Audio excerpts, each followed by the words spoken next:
మీకా 2వ అధ్యాయము 12-13 వచనాలు చదువుకుందాం, ధ్యానించుకుని ప్రార్థనలోకి వెళ్దాం. ఇక్కడ యాకోబు సంతతి, తప్పక నేను మిమ్మల్ని అందరినీ పోగు చేయదును, ఇశ్రాయేలులో శేషించిన వారిని తప్పక సమకూర్చుదును. బొస్రా గొర్రెలు కూడినట్లు వారిని సమకూర్చుదును, తమ మేత స్థలములలో వారిని పోగు చేతును. గొప్ప ధ్వని పుట్టినట్లుగా మనుషులు విస్తారముగా కూడుదురు.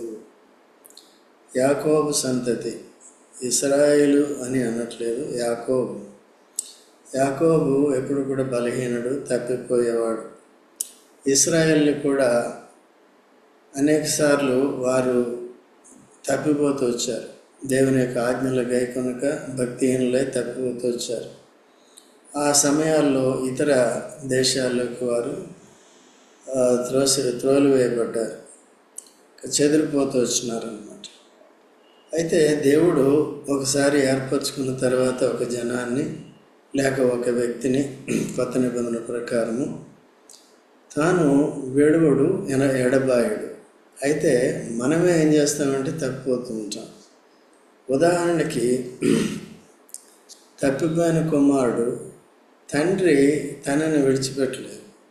కుమారుడే తను లోకాన్ని ప్రేమించి లోకంలోకి వెళ్ళిపోయి లోకాన్ని స్నేహించి ఆ లోకంలో తనకు కలిగిన శ్రమ అంతటిని బట్టి అక్కడప్పుడు గ్రహింపులోకి వచ్చి ఎంత నష్టమో, ఎంత చనిపోవటానికి కూడా సావు కూడా దగ్గరగా ఉందని గమనించిన వాడే బుద్ధి తెచ్చుకుని మారు మనసు పొంది తిరిగి వచ్చాడు, అంటే సమకూర్చబడ్డాడు.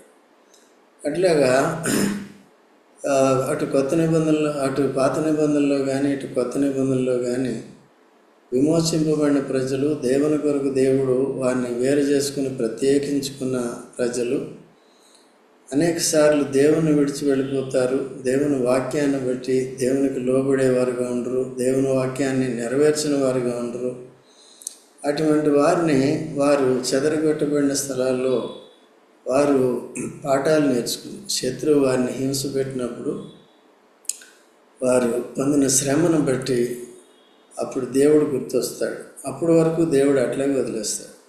కొత్త నిబంధనలో తప్పిపోయిన కుమారుని కూడా తండ్రి అట్లాగే తనంతటి తానే వచ్చేదాకా ఆ విధంగా విడిచిపెట్టాడు. ఇప్పుడైతే మనం తప్పిపోయిన మన సొంత మార్గంలోకి వెళ్ళిపోయిన గొర్రెలు వంటి వాళ్ళు అందరూ కూడా త్రోవ తప్పిరి అనే మాట రోమీయులకు రాసిన పత్రికలో ఉంటుంది, 3వ అధ్యాయంలో. తర్వాత పేతురు 2వ అధ్యాయంలో కూడా ఉంటుంది. కనుక అటువంటి వారిని వెతికి రక్షించడానికి యేసుప్రభువు.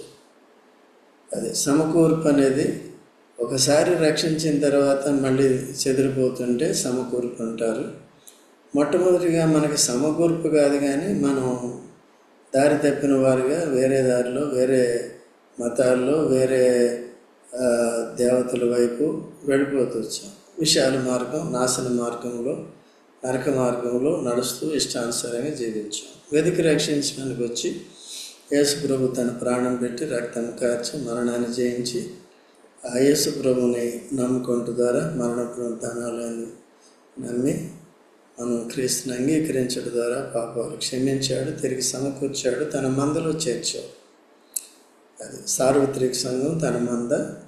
అయితే స్థానిక సంఘాలని చిన్న చిన్న మందలుగా మనకిచ్చాడు. మనం పాటించవలసింది సార్వత్రిక సంఘ క్రమం, యూనివర్సల్ ఆర్డర్ అని ఎవరిష్టానుసారంగా వాళ్ళు పెట్టుకోవటానికి వీలు లేదు. అందుకనే మన సంఘం కూడా సార్వత్రిక సంఘ కట్టడిలకి కట్టుబడి ఉండాలి.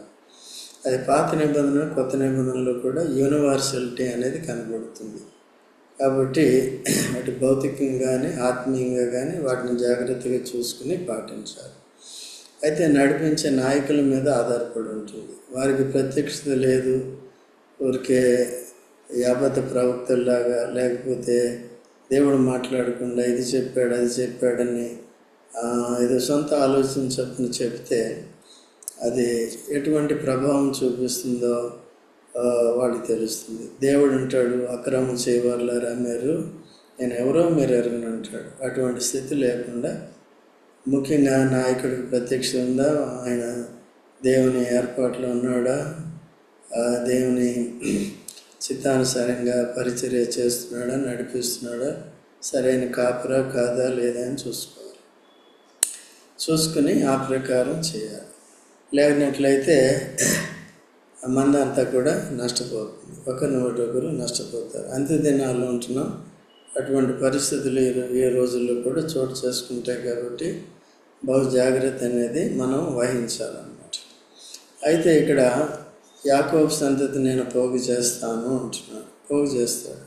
శ్రమలు అనుమతించి, తోలు వేసిన దేశంలోనే శ్రమలు అనుమతించి, వారు ఆ శ్రమలను బట్టి పశ్చాత్తాపడినప్పుడు తిరిగి సమకూరుస్తాడు. ఎట్లా సమకూరుస్తాడంట? ఇక్కడ గొర్రెల మందకే సాదృశ్యంగా చూపించాడు. ఇక్కడ ఇశ్రాయేలీల్లో శేషించిన వారిని తప్పక సమకూర్చు. ఇశ్రాయేల్ అంటే మార్పు చెందినవారు. యాకోబు సంతతి మార్పు చెందినవారు. రెండు రకాలుగా ఉంటారు ఇశ్రాయేలీలు, రెండు రకాలుగా. యాకోబు కొన్నిసార్లు యాకోబులు అయిపోతారు, కొన్నిసార్లు శ్రమల తర్వాత ఇశ్రాయేలుగా మారుతారు. అది ఎప్పుడు కూడా మనం కూడా యేసుని అంగీకరించినప్పుడు ఆత్మీయంగా ఉంటాం, మళ్ళీ చెదిరిపోతూ ఉంటాం, శరీరానుసారంగా మారుతూ ఉంటాం. శరీరానుసారంగా నడుచుకోవటానికి మనల్ని పిలవలేదు, ఆత్మీయంగా ఉండటానికి పిలిచాడు. యేసు ప్రభు యొక్క సమరూపంలోకి మార్చబడటానికి స్వాభావికంగా పిలిచాడు. స్వాభావికంగా మనం మార్పు చెందితే తర్వాత మన స్వరూప కూడా యేసు ప్రభు యొక్క స్వరూపంలోనికి మనల్ని తర్వాత మారుస్తాడు. యేసు ప్రభు ముందు స్వభావం మారాలి. సో యేసుక్రీస్తు ప్రభు అందుకనే లోకానికి వచ్చాడు. మొదటిగా మన స్వభావాన్ని మార్చి, రెండవదిగా మన దీన దేహాన్ని తన మహిమ దేహానికి సమరూపం గలదానిగా మార్చాలని తను ఉద్దేశించి ఆ రీతిగా వచ్చాడు. ఇక్కడ బొస్రా గొర్రెలు కూడినట్లు వారిని సమకూర్చు. బొస్రా గొర్రెలు ఇటు అటు కొండల మీదకి మేతకి వెళ్ళినప్పటికీ కూడా అవి తిరిగి కరెక్ట్గా అన్నీ కూడా తమ గూటికి వచ్చేస్తాయి, లేకపోతే తన మంద దొడ్డికి వచ్చేస్తూ ఉంటాయి. సో అలాగా వాటిని సమకూర్తా తమ మేత స్థలంలో వారిని పోగు చేతులు. సో మేత మేసి, ఎందుకంటే గొర్రెలకి తప్పకుండా కాపరి ఉంటాడు కనుక దొడ్డి నుంచి మేత స్థలానికి తీసుకెళ్తాడు. మేత స్థలంలో సరిగా మేపి దాన్ని తిరిగి వెనక్కి దొడ్డికి తీసుకొస్తాడు. కాబట్టి దొడ్డి మేత రెండు కలిసి ఉంటాయి. పేతురుకు కూడా యేసు ప్రభువు చెప్పాడు. యోహాను సువార్త 21:15 నుండి మనకు తెలిసేదంతా చదవనవసరం లేదు. పేతురు, నన్ను ప్రేమిస్తున్నావా అంటే ఈ గొర్రె పిల్లల్ని మేపు అంటాడు. మరి రెండోసారి, పేతురు, నన్ను ప్రేమిస్తున్నావా, ఈ గొర్రె పిల్లల్ని కాయు అంటాడు. పేతురు, నన్ను ప్రేమిస్తున్నావా, ఈ గొర్రె పిల్లలను గొర్రెలను మేపు అంటాడు. గొర్రె పిల్లలను మేపు అంటాడు. కాబట్టి ఈ రీతిగా కనుక మనమందరం కూడా దేవుని వాక్యం అనే మేతని బట్టి గొర్రెల కాపురైన యేసు ప్రభు స్వరాన్ని వింటూ మనం జాగ్రత్తగా నడుచుకోవాలి. మన ఆత్మని మనం పోషించుకోవాలి, ఆత్మను మనం భద్రపరచుకోవాలి. మన ఆత్మ రక్షణ కొరకు క్రీస్తు తన ప్రాణం పెట్టాడు. మన క్రీస్తుని అంగీకరించాం కనుక ఆయన మనకు ప్రధాన కాపురయ్యాడు. మనల్ని చిన్న చిన్న గొర్రెల దొడ్డుల్లో పెట్టాడు కాబట్టి అక్కడ భౌతికమైన కాపర్లను కూడా మనకి ఇచ్చాడు. కాబట్టి దొడ్డిని మర్చిపోకూడదు, మేత మేయాలి, దొడ్డిని కూడా మర్చిపోకుండా జాగ్రత్తగా ఉండాలి. అట్లా వారు తప్పిపోతూ వచ్చారు. దేవుడు వారిని ఇశ్రాయేల్ ప్రాంతంలో పెడితే వారి దొడ్డిని విడిచిపెట్టి వెళ్ళిపోయారు అన్నమాట. అందుకనే యెషయా గ్రంథంలో కూడా ఎద్దు తన కామందుని ఎరుగును, తర్వాత ఇంకేముంది, గాడిద తన సొంత వాని దొడ్డిను తెలుసుకుందని చెప్పి. కాబట్టి ఆ విధంగా గాడిద ఎక్కడికి వెళ్ళినప్పటికీ తిరిగి సొంత యజమాని యొక్క దొడ్డిలోకి వచ్చేస్తుంది. ఎద్దు తన కామందు, ఎవరు తన యజమానుడు అనేది, తన కాపరి, తన మేపేవాడు అనేది గుర్తుపెట్టేస్తుంది అన్నమాట. సో కాబట్టి నా ప్రజలైన ఇశ్రాయేలుకి ఇంత తెలివి లేదు, పశువులకు ఉన్నంత తెలివి కూడా లేదు. అందరూ కూడా గాడిద అంటారు. మనుషులు ఏమంటారంటే గాడిదతో పోలుస్తారు. గాడిదే తెలివైంది. ఆ గాడిద బిలాము కూడా బుద్ధి చెప్పింది గాడిద. సో ఆ గాడిద చాలా మంచిది. యేసు ప్రభువును కూడా మోసింది ఆ గాడిద, చాలా మంచిది. ఆ గాడిదలా కావటమే చాలా మంచిది మనుషులకి. కాబట్టి అది తెలియక ఏమంటారని గాడిది అంటారు. గాడిద అంటే చెడ్డ మాట కాదు, గాడిద అంటే మంచి మాటే. కాబట్టి ఆ విధంగా గాడిదకు ఉన్న బుద్ధి మన అందరికీ కూడా ఉండాలని, మనకు కాదు కానీ దేవుని పిల్లలందరికీ కూడా ఉండాలని ఇక్కడ హెచ్చరింపబడుతున్నాం. కాబట్టి వాని పోగు చేతనం గొప్ప ధ్వని పుట్టినట్లుగా మనుషులు విస్తారంగా కూడదు. మనుషులందరూ కూడా కూడి తిరిగి తమ దొడ్డిలోనికి వస్తారు. తర్వాత 13వ వచనం, ప్రాకారములు పడగొట్టువాడు వారికి ముందుగా పోవును, వారు గుమ్మమును పడగొట్టి దాని ద్వారా దాటిపోదురు, వారి రాజు వారికి ముందుగా నడుచును, యెహోవా వారికి నాయకుడిగా ఉండును. సో ఇశ్రాయేల్ని కూడా దేవుడు రాజుని ఫరోని దర్శించి వారి నుంచి విడిపించాడు. ఎర్ర సముద్రాన్ని పాయలు చేశాడు. ఏది అడ్డొస్తే దాన్ని తొలగిస్తూ వచ్చాడు. దాని అర్థం అది. ఆ విధంగా విడిపించాడు. ఒకవేళ ఇశ్రాయేల్ తప్పిపోయినప్పుడు, ఆయా దేశాల్లో చేరగొట్టినప్పుడు, ఆ రాజులు కూడా వారి మీద బలాత్కారం చేసినప్పుడు వారి వశం నుంచి కూడా తన బలాన్ని చూపించి విడిపిస్తూ వచ్చాడు. కాబట్టి యెహోవా నాయకుడిగా ఉన్న జనులు ధన్యులు అన్నమాట. ఆ నాయకత్వంలోని ఉన్న సంఘం కూడా చాలా దేవుని యొక్క నాయకత్వంలో, అధికారంలో ఉంటూ వాక్యాన్ని సరిగా వింటూ నేర్చుకుంటూ మందగా ఉండి దేవుని సేవించటం చాలా ప్రాముఖ్యమైనది. ఆఖరి ఒక మాట మనం చూసుకుందాం.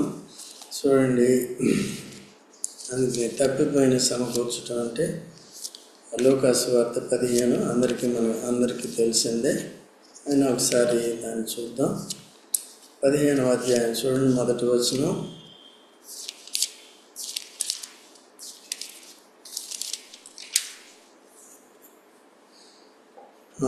అప్పుడు సమస్తమైన సుంకరులను పాపులను ఆయన బోధ వినుటకు ఆయన దగ్గరకు వచ్చుచుండగా పరిసయ్యులను శాస్త్రులను అది చూచి, ఇతడు పాపులను చేర్చుకొని వారితో కూడా భోజనము చేయుచున్నాడని చాలా సనుగుకొనిరి.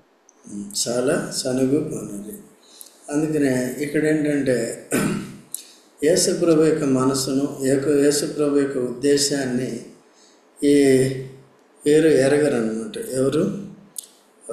సమస్తమైన పాపులను బోధనకు వచ్చుచుండగా పరిసయ్యులను శాస్త్రులను అది చూసి. పాపులందరూ యేసుప్రభు దగ్గరికి వస్తున్నారు. వారు యేసుప్రభుని గ్రహించి, అయితే ఇక్కడ అయ్యగారులు, పరిసయ్యులు, శాస్త్రులు, ధర్మశాస్త్రాన్ని ఎరిగేవారు, ధర్మశాస్త్రాన్ని బోధించిన వారు, ఎరిగిన వారు, బోధించేవారు ఎరగకుండా అడ్డుపడుతున్నారు, ఏదేదో మాట్లాడుతున్నారు.